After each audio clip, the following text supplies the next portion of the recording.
There was a comment left on this tall man post that I read off of Reddit before the break, and someone says, "Wow, your story was referred to me by another user. While I have no answers, I believe we may have seen the same thing, or at least something similar." He says, this story takes place around 1987 in the capital city of Mexico, where I spent the majority of my childhood. I was around 6 at the time, my older brother around 8.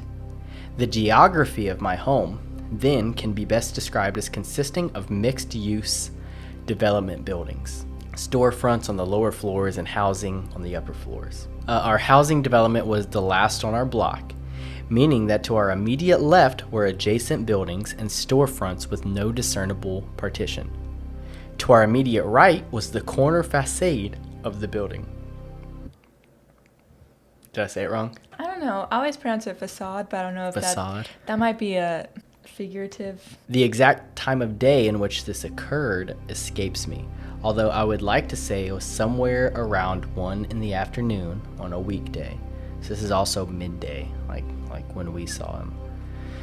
The streets were highly populated at what seemed to be all times of the day, with no exception made on this day. There was nothing extraordinary about this particular day. My brother had developed an affinity early on for racing cars, and as such, he would often look out the windows of our tiny apartment and observe the cars passing by on the street below us, leaning on the windowsill. My brother was to my left, and we were playing with our Hot Wheel cars on the windowsill when something to my right, outside of view from the window, immediately caught my attention.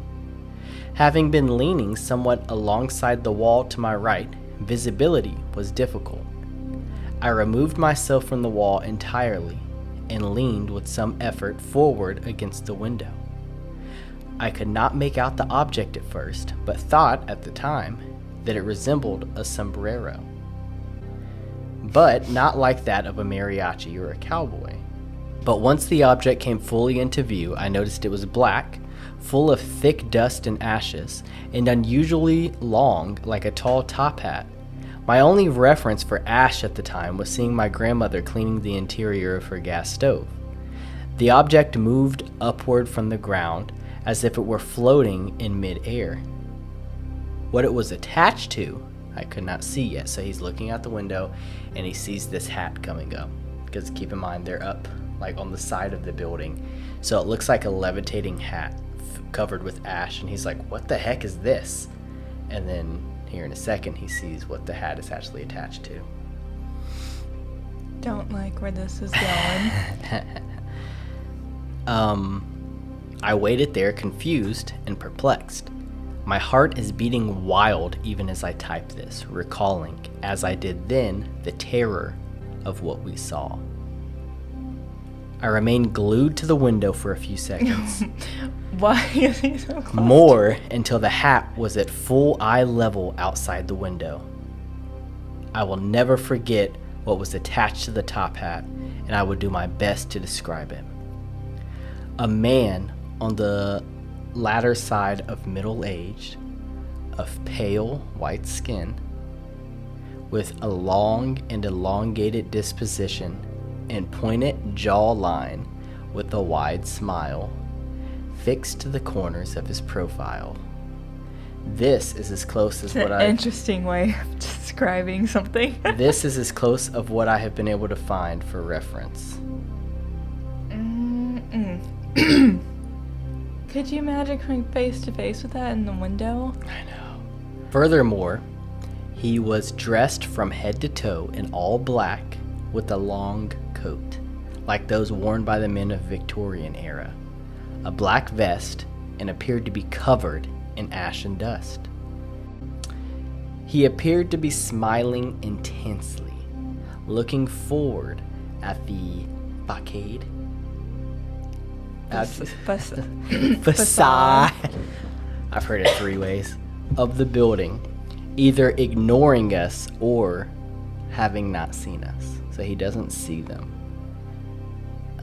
His teeth were not white, but distinctly yellow, and his cheekbones were visible, but not from what would be undernourishment.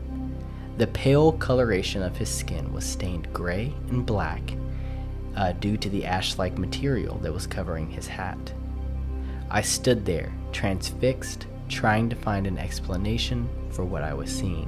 What comes next defies reason and toys with my sanity still to this day. I had briefly mentioned that it appeared as if the hat was floating in midair, and seeing, as incredulous as this is/was, that a man was right outside our window. My 6-year-old mind began to connect the dots, which led me to see that he was climbing the side of the building. His movements appeared a mix between rhythmic and unnatural at the same time. His hands were thick and veiny. His nails were long, pointed, and yellow. He dug into the building. How he did this, I have no idea. He moved himself upward with relative ease. I nudged my brother with my elbow at this time, who then stops playing, because he's playing with his Hot Wheels, and looks up and is now also staring at this man, climbing the side of the building. As if by sheer providence, at this moment, the man stops.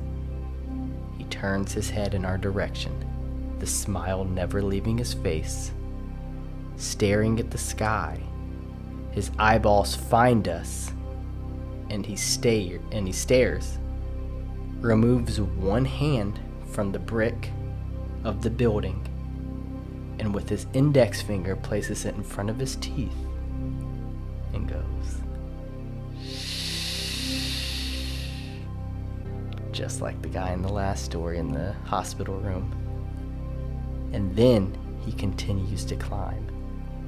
We open the window, sticking our heads out. What is wrong with these kids?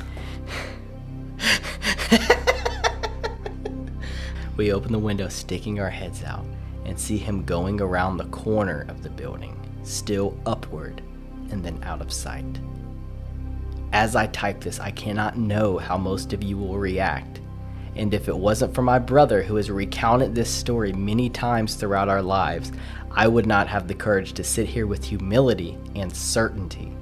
I know what we saw that day defies reason, logic, and even reality itself. But given the other strange occurrences in our lives since then, I cannot disengage from the feeling that there are things in this world that do not conform to the boundaries set forward by our senses. And then, of course, Trill Unicorn commented after he commented on his page and says, "Wow, I read this post as soon as I read your comment on mine. My eyes are watering. This is the first time I have not felt alone with this man lurking throughout my life. I only wish I knew the reason for his appearances." I don't think it would bring me comfort to know someone else saw it. You know? You want to believe you're crazy. Yes. Oh, I'm just insane. So if that's the thing that we saw, then holy crap.